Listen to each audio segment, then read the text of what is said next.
aident davantage et jouent davantage un rôle de redistribution pour avoir une aide à due proportion en faveur des consommateurs.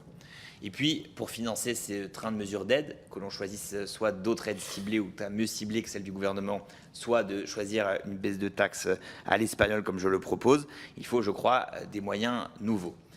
Notre commission des finances a débattu à plusieurs reprises de l'opportunité d'une taxe sur les super profits. J'y suis, pour ma part, favorable. Super profit sur les entreprises d'hydrocarbures. On a vu les bénéfices records de Total qui ne tiennent en vérité qu'à l'augmentation de la spéculation. Les prix ont augmenté de 40%, alors que l'indisponibilité du carburant passant par le détroit d'Ormuz ne représentait que 20% du pétrole mondial. Et en vérité, là où le profit était réalisé, c'est dans la spéculation. Ce n'est pas dans la vente directe. On sait très bien que la distribution en France d'hydrocarbures n'a que très peu de marge. Les marges sont faibles puisqu'il y a une très forte concurrence entre d'un côté les supermarchés, Total qui a mis en place son prix plafond, les stations indépendantes qui se font beaucoup concurrence. Elle n'est pas non plus dans le raffinage. Les marges sont très peu dans le raffinage parce qu'il y a peu de raffineries en France et qu'on importe beaucoup de gasoil, notamment raffiné aux États-Unis. Donc la marge, en vérité, réalisée par les entreprises pétrolières, c'est faite dans la spéculation. Et donc, réfléchi, pourquoi pas ne pas créer une taxe sur les opérations spéculatives d'achat et revente de produits pétroliers, en nous inspirant de la taxe sur les transactions financières. Nous connaissons bien ici la Commission des finances, qu'on augmente régulièrement d'ailleurs son taux.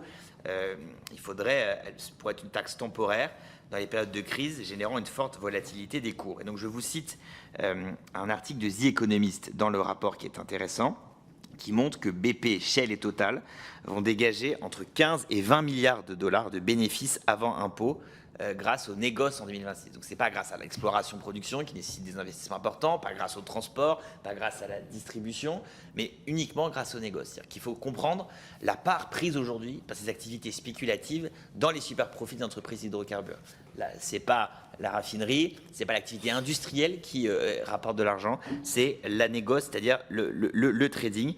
Et on pourrait imaginer, comme on a la taxe sur les transactions financières, une taxe sur les transactions d'hydrocarbures qui permettent de réduire cette volatilité, réduire cette spéculation et faire contribuer les énergéticiens aux mesures d'aide que nous devons mettre en place pour aider les Français à survivre durant la crise. Et puis enfin, la surveillance et l'encadrement des marges, qui doit aussi, je crois, être renforcé. Vous savez qu'il y a une initiative européenne avec un règlement du 6 octobre 2022 qui a un article 14 qui autorise les États membres de l'Union à instaurer une mesure de soutien au client final d'énergie au moyen d'une contribution de solidarité temporaire. En application de ces dispositions, le Parlement a adopté en 2022 dans la loi de finances pour 2023 un article qui instaure effectivement une taxe à la charge des énergéticiens. Le rendement était inférieur. En Grèce, par exemple, à partir de la mi-mars jusqu'au 30 juin, l'encadrement des marges a permis de limiter à 0,05 € par litre la marge des grossistes, c'est-à-dire votre différence entre le prix d'approvisionnement auprès des raffineries et le prix vendu ensuite aux stations-service. Nous pourrions nous inspirer de cet exemple grec. Les stations-service elles-mêmes ne pouvaient pas appliquer une marge supérieure à 0,12 € par litre. Alors nous, en France, cette marge des stations-service, elle est inférieure à 0,12 par litre en moyenne. Donc, à mon avis, ce n'est pas tellement la station-service dont il faut aujourd'hui vérifier les marges, mais davantage celle du grossiste. Et donc, en Grèce, en cas d'infraction, les amendes peuvent aller jusqu'à 5 millions d'euros en fonction de la taille des entreprises. En tout cas, qu'on duplique ou pas ce dispositif, ça peut faire partie du panel de mesures que nous pourrons mettre en œuvre et qui peut être une alternative, en tout cas un complément à un surcroît de fiscalité.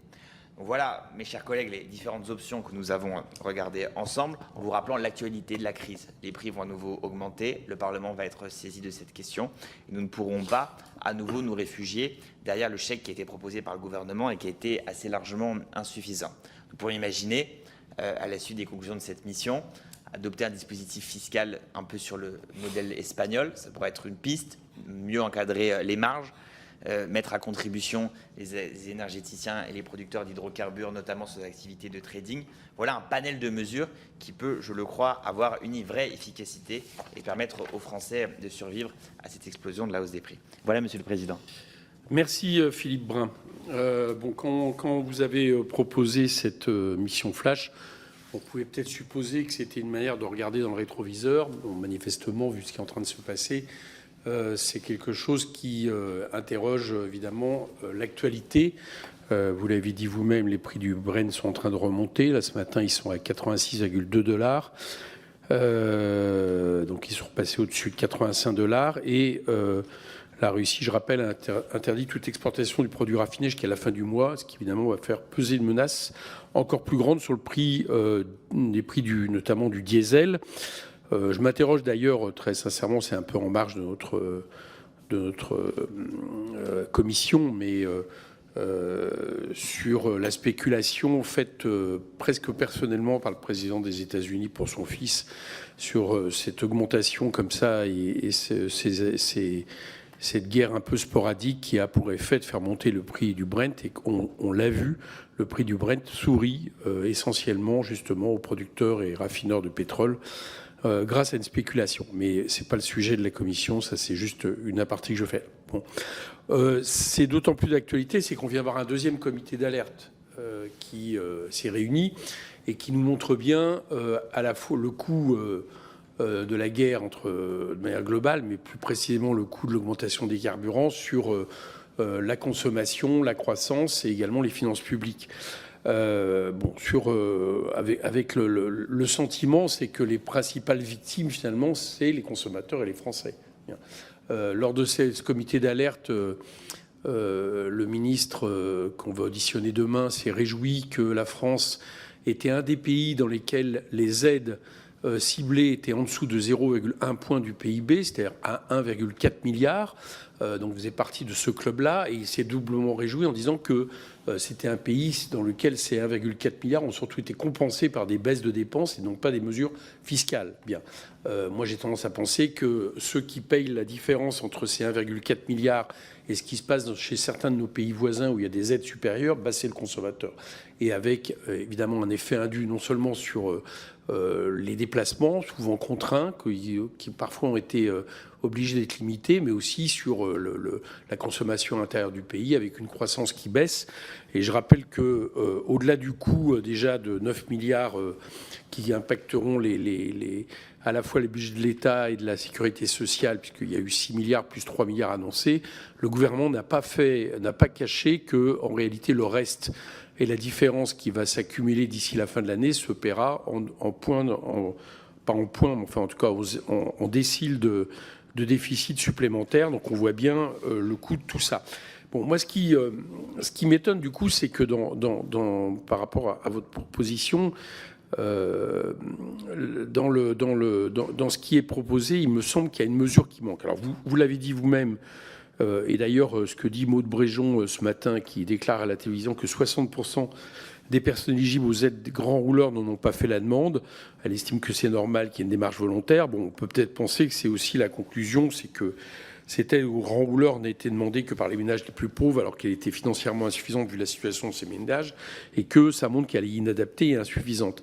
Mais dans les propositions que vous faites, il me semble qu'il y en a une, pour ma part, qui manque, qui est celle que notre groupe nous a proposé et qui, je trouve, fait écho à l'audition qu'on a eue du président des groupements Leclerc. Parce que nous a dit le président des groupements Leclerc? Une première chose, vous l'avez dit, l'augmentation du prix du carburant, de l'essence, du pétrole, etc., est due d'abord à la spéculation, plus qu'à les questions d'approvisionnement. Premier constat. Deuxième chose, il nous a expliqué que, évidemment, pour lui, un blocage des prix qui les obligerait à vendre à perte n'est pas imaginable, ce que je conçois fort bien. Et il a rappelé que pour lui, l'opération de plafonnement Total que M. Pouyanné nous avait présentée ici comme la preuve que Total s'occupait du pouvoir d'achat des consommateurs était plutôt une opération marketing, voire une bonne affaire par rapport à la concurrence, et que donc le blocage des prix à la distribution était quelque chose qui n'était pas imaginable. Par contre, il a aussi expliqué que pour l'instant, lui se fournissait, comme la plupart des grandes surfaces françaises, chez les raffineries Total. Bon. Et donc, moi, ce que je ne comprends pas très bien, c'est pourquoi vous excluez ce qui a été fait en France en 90, qui a été fait à plusieurs reprises, c'est-à-dire un blocage des prix, jouant sur la marge des raffineurs, sachant que ça joue sur celui qui a fait 51% de bénéfices au premier trimestre, 2026 par rapport au premier trimestre 2025, c'est-à-dire Total, et que, j'allais dire, ça aurait même pu peut-être avoir un effet dissuasif, parce que je crois que Total n'est pas le dernier, pas le seul, donc j'en conviens, mais avoir joué sur la spéculation des prix pour, comme dirait M. Pouyanné, capter l'augmentation des prix au carburant. Donc voilà, je voudrais savoir pourquoi cette proposition-là n'en tient pas compte. Alors, j'ai vu que vous proposiez alternativement plutôt une taxe sur les transactions pétrolières, voire une taxe sur les superprofits. C'est peut-être là où il faudra aller à la fin par défaut. Mais cette taxe-là, elle aurait pu quelque part être proposée à la sortie des raffineries, ce qui aurait permis de bloquer les prix sans jouer sur les marges des distributeurs qui, on le sait, sont infimes. Voilà, c'est la question que je vais vous poser. Alors, Monsieur le Président, je propose aussi l'encadrement des marges. Donc on peut appeler ça blocage. À partir du moment où on dit qu'on bloque la marge du grossiste ou du raffineur à un certain niveau, on est sur un blocage des prix. Donc ça fait partie du petit C du rapport. Je suis terminé d'ailleurs ma communication par cela, en expliquant ce qui a été fait notamment en Grèce, où il y a un blocage à 0,05 € par litre de marge par rapport à l'approvisionnement. Entre l'approvisionnement et la distribution, on a une marge qui est limitée à 0,5 € par litre. Alors là, on est sur la marge faite, non pas par les raffineurs, mais la marge faite, ça c'est la Grèce, c'est la marge faite par les grossistes par rapport aux raffineries. Mais je parle de l'exemple grec. Moi, je ne suis pas défavorable.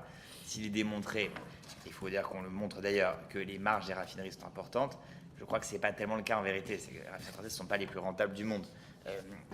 Pour moi, la marge, elle est dans la spéculation. Peut-être que si on doit bloquer la marge, peut-être faire remonter dans la chaîne de valeur, pas au niveau de la raffinerie, mais plutôt au niveau de l'achat-vente